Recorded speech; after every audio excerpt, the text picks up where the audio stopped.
Translate into English. इसमें आज हम लोग देखेंगे रूल नंबर 2।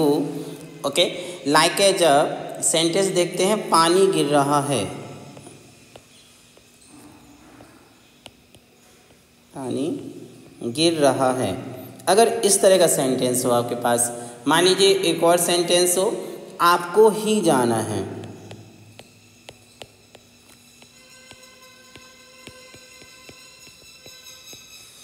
तो इस तरह के सेंटेंस को हम इंग्लिश में कैसे ट्रांसलेट करते हैं, इसके रूल्स पे आज हम लोग डिस्कस करेंगे। ओके, लाइक एज अगर आपको और जैसे सेंटेंस हो, तुम ही रो रहे हो, तुम ही रो रहे हो।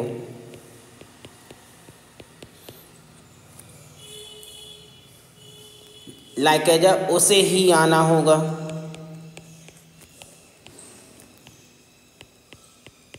उसे ही आना होगा। दुश्मन ही मरेगा, दुश्मन ही मरेगा। अब इस तरह के सेंटेंस को आप इंग्लिश में कैसे ट्रांसलेट करेंगे, आज हम इस वीडियो में यही जानने की कोशिश करेंगे। ओके गाइस, तो सबसे पहले हम लोग देखते हैं इसके रूल्स। तो द फर्स्ट रूल,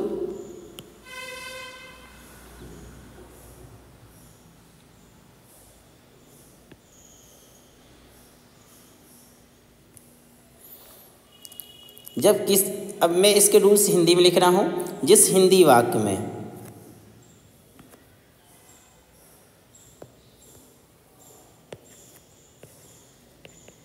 जिस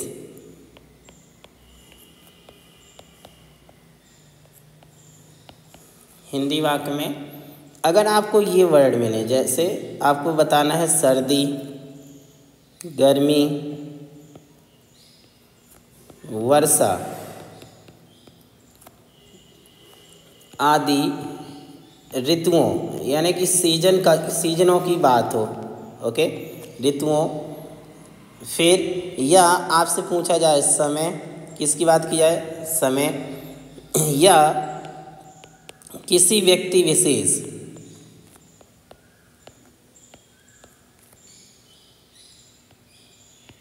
व्यक्ति विशेष का बोध हो,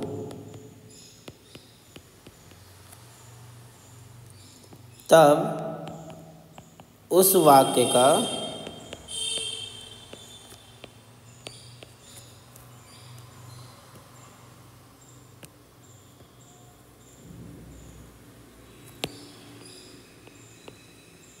इंग्लिश ट्रांसलेशन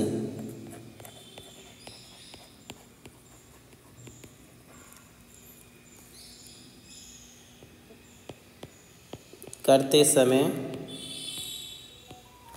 हम इट का प्रयोग करते हैं। किसका करते हैं? इट का। और बाकी जो सेंटेंस है उसको हम ग्रामर के अनुसार बना देते हैं। ओके, किसके अनुसार? ग्रामर के अनुसार। तो आपको ये देखना है सबसे इम्पोर्टेंट वर्ड कौन से हैं आपके, जो इसमें हमारे काम आएंगे। वो ये हैं कि अगर आपका किसमें हो, किसी सर्दी, गर्मी, वर्षा जैसी ऋतुओं की बात की जाए, या समय से रिलेटेड हो, या किसी व्यक्ति विशेष का बोध हो, तब हम ऐसे वाक्य का इंग्लिश ट्रांसलेशन करते समय इट का प्रयोग करते हैं। जैसे हमारा पहला सेंटेंस आज का जो मैंने लिखा था वो था पानी गिर रहा है।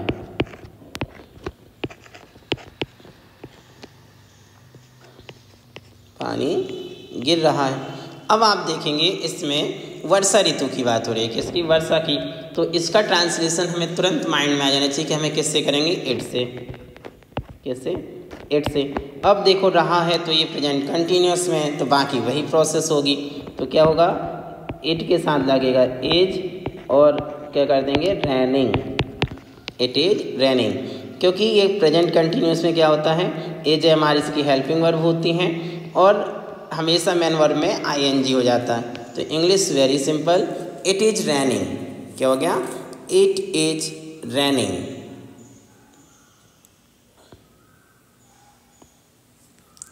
सेकेंड सेंटेंस यदि हम लोग देखें, अभी 10 बजे हैं।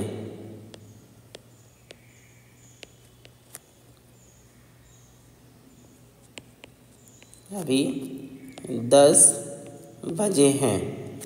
ओके, तो इस सेंटेंस में देखें तो इस सेंटेंस का सिंपल सा क्या है कि आप देख रहे हो कि क्या बोला गया है, अभी 10 बजे हैं। तो क्या हो जाएगा, इस सेंटेंस जैसे समय की बात होगी तो क्या हो जाएगा, 8।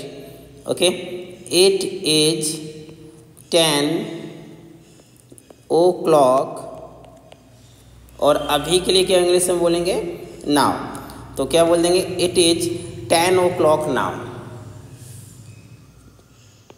इसलिए अगर और सेंटेंस जैसे मोस्टली बोलते हैं कि कल मंगलवार था, कल सोमवार था, इस तरह से, तो ये सेंटेंस जैसे बोलें कि कल मंगलवार था, क्या था, कल मंगलवार था, तो इसको कैसे बोलेंगे, इट से स्टार्ट करेंगे, और चूंकि ये किसमें, पास्ट में है, तो क्या होगा, इट वॉज। और मंगलवार को क्या बोलेंगे, ट्यूसडे, और कब था, कल, चूँकि ये बीता हुआ कल है तो क्या यूज करेंगे, यस्टरडे। तो it was Tuesday yesterday. Okay, I hope आपको पहला रूल्स इसका समझ में आ गया होगा कि जब किसी में सर्दी, गर्मी, वर्षा आदि ऋतु, समय या किसी व्यक्ति विशेष का बोध हो तो उसका हम ट्रांसलेट कैसे करते हैं, ओके, इंग्लिश में। अब अगर हम लोग इसके आगे देखें, इट का प्रयोग करते हैं, इसके आगे देखें कि एक चीज़, चूँकि स्पीकिंग इंग्लिश है, स्पीकिंग इंग्लिश में ऐसा बिल्कुल नहीं है बेटा कि आप जो एक बार सीख लो वही बिल्कुल परफेक्ट ही हो। इसको दूसरी प्रकार से भी कह सकते हैं, जैसे अगर कोई बोले कि सर्दी पड़ने, किसका है, सर्दी पड़ने एवं गर्मी पड़ने के लिए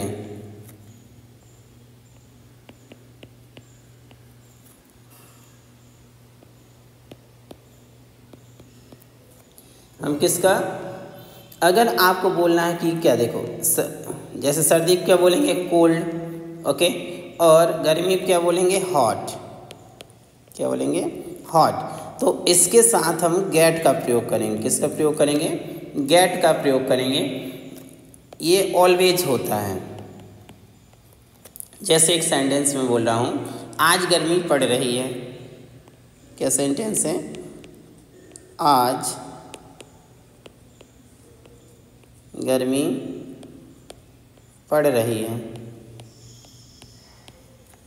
ओके, अब आज गर्मी पड़ रही है तो आप मैं ही नहीं कह रहा, देखो यहाँ बात तो गर्मी की गई है तो इट से तो स्टार्ट किया करेंगे ही करेंगे। तो क्या हो जाएगा, इट इज, क्या जाएगा, इट इज गेटिंग। अब रही है तो गेट में आईएनजी आ जाएगा, तो गेटिंग हॉट टुडे।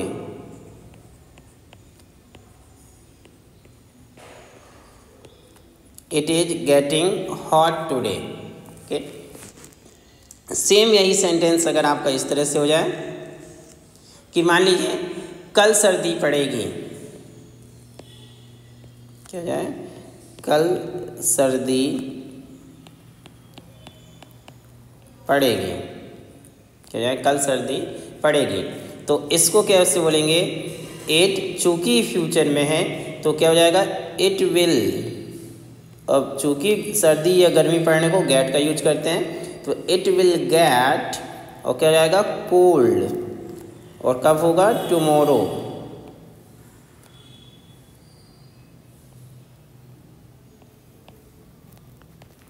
ओके, क्या हो जाएगा, टुमारो।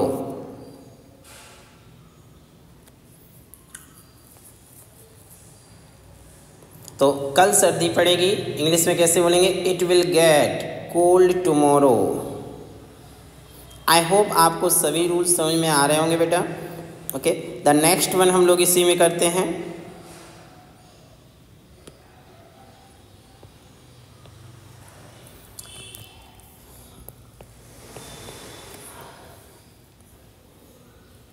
वाइट पेन ही यूज कर लेते हैं।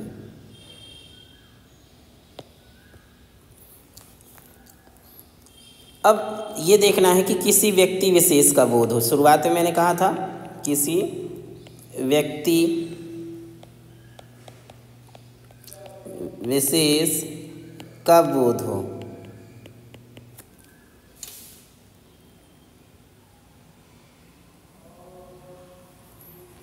क्या हो?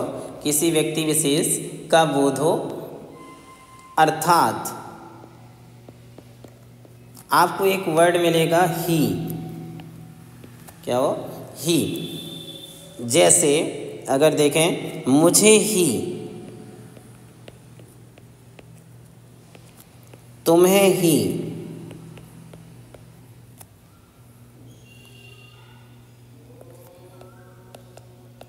उसे ही, इस तरह के अगर वर्ड्स आ जाएं और क्रिया के अंत में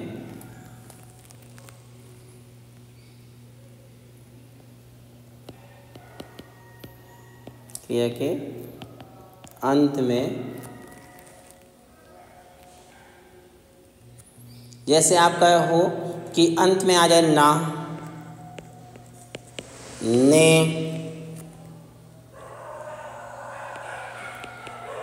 आकर है, आकर हूँ, हो, या आ जाए आपका था, थे, या हो जाए फ्यूचर में होगा, होंगे। तब हम किसका? इट से तो प्रयोग करेंगे ही करेंगे। किसका? इट का प्रयोग करेंगे और इसके साथ टेंस का यूज कर देंगे। हम किसका करेंगे? टेंस के अकॉर्डिंग कर देंगे। जैसे मान लो अगर ओके कि इट इज क्या हो जाएगा? It is for. अगर ये किस में है? प्रेजेंट में है। ओके, और इसी का सेम क्या हो जाएगा? अगर ये पास्ट में है तो क्या हो जाएगा? It was for. ये फॉर लगता ही लगता है। Okay, it was for. और अगर फ्यूचर में है तो क्या हो जाएगा? It will be for. इसका अर्थ है ये जो रूल्स है, हम इट का यूज करेंगे और साथ में फॉर भी यूज करेंगे और यहाँ पे टेंस के अकॉर्डिंग इसका करेंगे। ओके, तो आई होप आपको इस तरह से जब भी वर्ड्स मिलेंगे तो आप फिर ट्रांसलेट कर सकेंगे।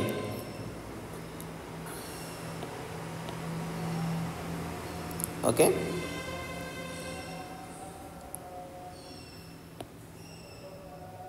चलिए अब हम लोग देखते हैं इसमें इसके सेंटेंस। जैसे आपका सेंटेंस है आपको ही जाना है।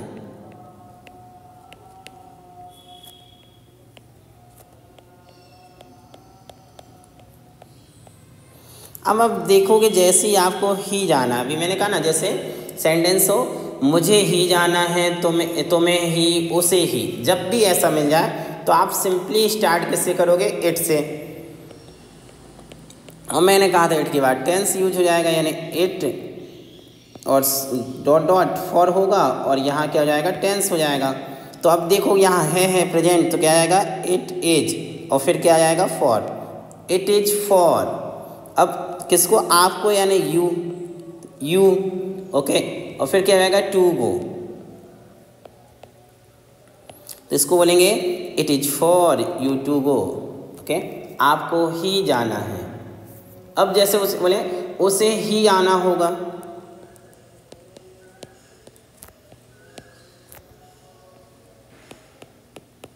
उसे ही आना होगा। कैसे बोलेंगे? चूंकि फ्यूचर में है तो क्या हो जाएगा? It will be. It will be for. अब उसे ही यानी हिम। ओके, तो it will be for him to come. I hope आपको समझ में आ गया होगा कि हम लोग इसको कैसे कर रहे हैं।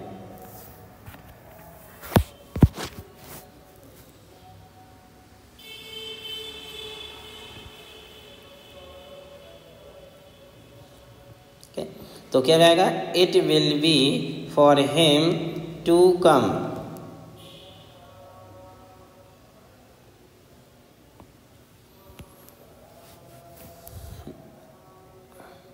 इसमें अगर एक का और बोले सेंटेंस,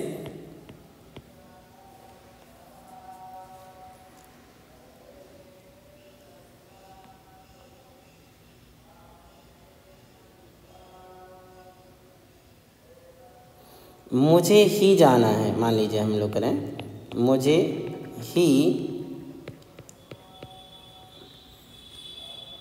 ही जाना था। ओके, तो क्या बोलेंगे, it was okay for me to go, it was for me to go, मुझे ही जाना था।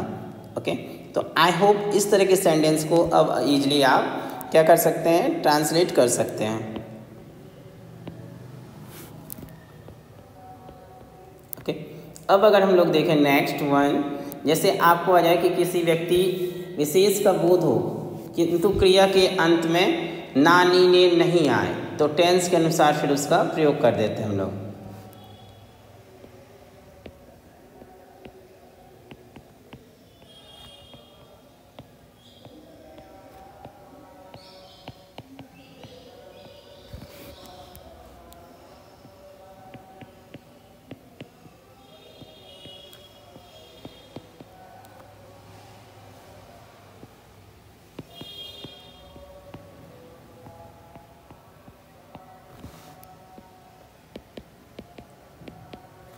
क्रिया के अंत में जैसे अभी ना, ने और नी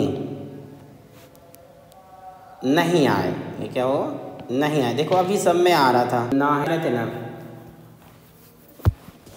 अब अगर ये ना हो, ठीक है, तो टेंस के अनुसार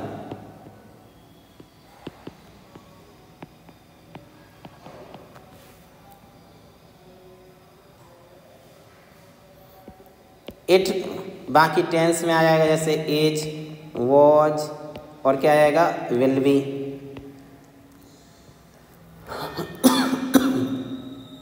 इनका हम प्रयोग तो करेंगे ही करेंगे। इनका प्रयोग करके इसके साथ जैसे कर देंगे हम क्या, subject plus who plus tens आएगा। ओके, जैसे सबसे सिंपल, तुम ही रो रहे हो,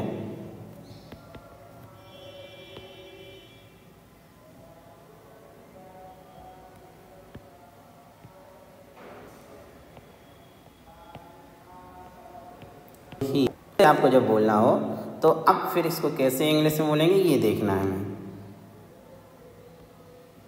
okay,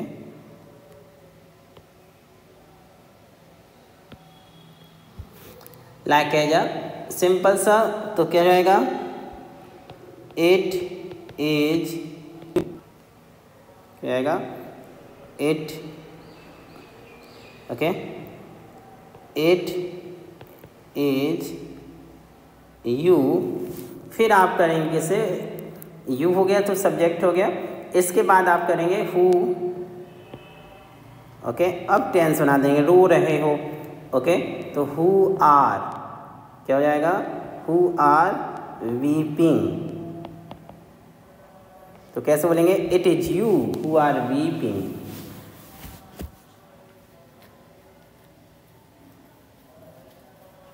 okay, it is you who are weeping. अगर इसी तरह से और सेंटेंस बोलें कि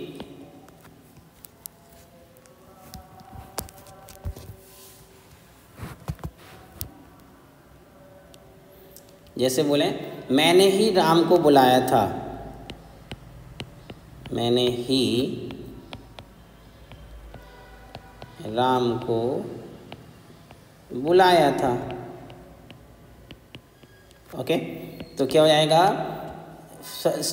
ओके, इट से स्टार्ट करेंगे, it was I, what, it was I who had called Ram. Okay, तो it was I who had called Ram. दुश्मन ही मरेगा मान लो,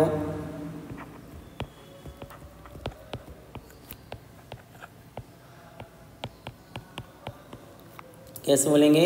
it is enemy.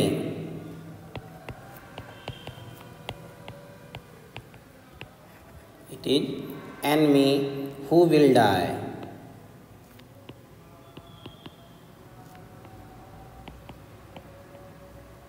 Okay, it is enemy who will die. तो आई होप आपको ये समझ में आ गया होगा। ओके, तो आपको वीडियो पसंद आ रही है तो चैनल को सब्सक्राइब करें, साथ ही लाइक और शेयर जरूर करें अपने दोस्तों में। Okay, thank you very much.